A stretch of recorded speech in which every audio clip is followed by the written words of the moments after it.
Unit 2, Recording 2. 1. I used to believe that countries really had their names written across them, and that when you reached a border, there would be red dotted lines on the ground. 2. I used to think that the trails that aeroplanes leave across the sky are created by the pilots leaning out of the windows holding a piece of chalk so they know where they've been. That's what I was told anyway. 3. I used to have problems when I was trying to learn how to read a real clock. My theory was that if an hour is longer than a minute, then the long hand was the hour and the short hand was for minutes. I was always late coming home, or really early. 4. I remember I used to be very scared of swallowing seeds when I was small.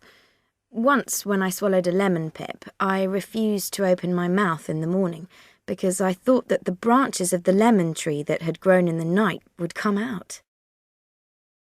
5. When I was about 6 or 7 years old, I used to believe that a little penguin lived in my refrigerator, and his job was to turn the interior light on and off.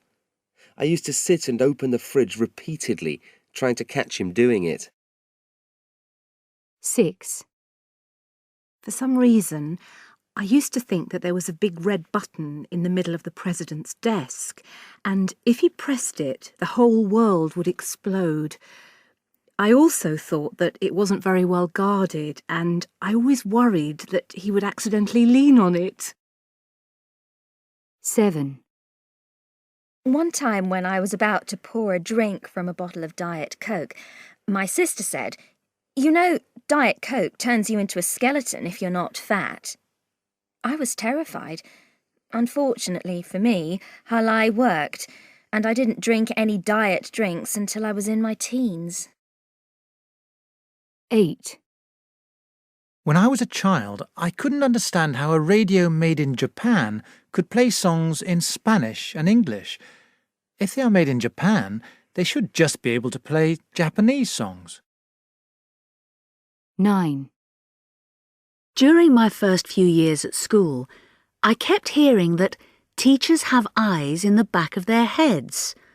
So I thought that when someone became a teacher, they had to have an operation to get an extra set of eyes. I also wondered why a lot of lady teachers had long hair. What's the point of having eyes in the back of your head if you keep covering them up? 10. I used to believe, and still do actually, that animals could watch TV and understand what they were seeing. I had a rabbit that just sat near the screen staring at it while the show was on, but would look away or do something else when the ads came on. Now my 2 dogs act in the same way. They sit with me and watch TV, but then start to yawn and stretch during the ads, except dog food commercials, of course.